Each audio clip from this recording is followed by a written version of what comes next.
Hello guys, I'm Senthil R and this is my Education 61 final. My child's name is Olivia and her mom was exposed to a polluted and unclean environment, which is the environmental pollution teratogen. This happened when me and her mom went to India and she was exposed to a lot of unclean water and very polluted atmosphere. This leads to a bunch of risks which span throughout Olivia's lifespan, as can range all the way to cancer risk increase, low birth weight, elevated death rate, as well as any physical defects and decrease in cognitive processing. In terms of interventions, there wasn't much we could do to fix it, as only thing we could really do was just get out of the area and try and stop the exposure once we found out. And once Olivia was born, her APGAR score was 6, which indicates that the teratogen might have affected it, but there is not a high cause for alarm, as we can still see a healthy baby with the right stimulation. At 8 months, she's able to crawl around more, sit alone, pull herself up using a playhouse. She's able to grasp her little letter blocks. And as we move towards 1 year, I'd hope to see her start being able to stack them up and make a little tower if possible, as that's what would be on track for getting to 1 year. Now we look at early childhood, we can see her assimilation and adaptation. With assimilation, you look more at what you know and apply that to the existing environment based on your existing schemes. But I want to see her accommodate more and build these new schemes based on the environment. And so we can see this happen to her at 2 years old with a baseball and bouncy ball. She thought they would bounce the same, but they didn't, showing her just because it's round, it doesn't always bounce.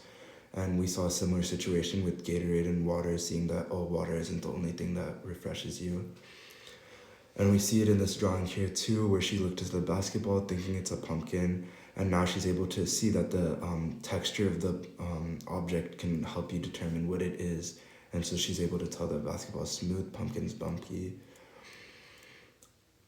Looking more at the fine motor development, we can see at 3 years, we have more scribbles. You can't really tell what it is trying to represent. After 3 years, we can see what it's representing, and around 5 to 6, we can really see more complex details, and it looks more realistic. So we can see her drawing of the flash does show a more realistic approach. We can see even the lightning bolts, the buildings, the sun, the feet, hands, really complex details, really can see what's going on here. So this is definitely what we would expect from someone around 5 to 6 years old in this more realistic stage. And this is her old art, under 3 years old in the scribbling stage. You really can't see what this is trying to represent, which is typical for that stage. Now we look at the education and cognitive development. We see the 4 strategies here. Traditional, which has better test scores, is a lot more focused on the teacher evaluations, while constructive is a lot more focused on progress. Even though constructive does have slightly lower test scores, they have much higher rates of critical thinking, maturity, and positive mentalities. And the other 2 are social constructivist classrooms, which really focus on collaboration with peers and the teacher, while cooperative is also focused on that, but more in small groups, so the student is able to share their ideas more and constantly challenge what they know. And my preference is a mix of that social constructivist along with the cooperative learning. I really want them to be able to build good social skills, really understand the material, not just know it for a test, and also have opportunities to develop friendships during class. Now we look at the Erickson's theory, and we see that all these different stages in development, their child is responding to a crisis, and how they respond is what shapes their personality. And when we look at the identity versus role confusion, this relates specifically to finding out their role or vocation in life.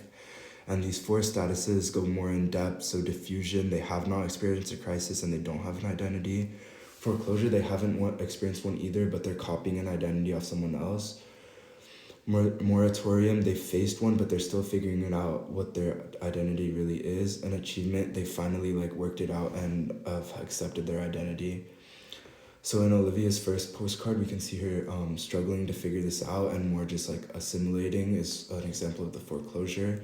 And in postcard 2, she really started to figure it out and then really accepted her identity.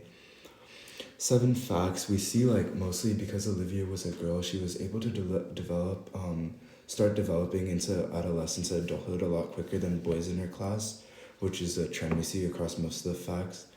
In report cards, we just see some really fun facts is when she developed walking at 10 months early. Apgar 6, but she turned out okay.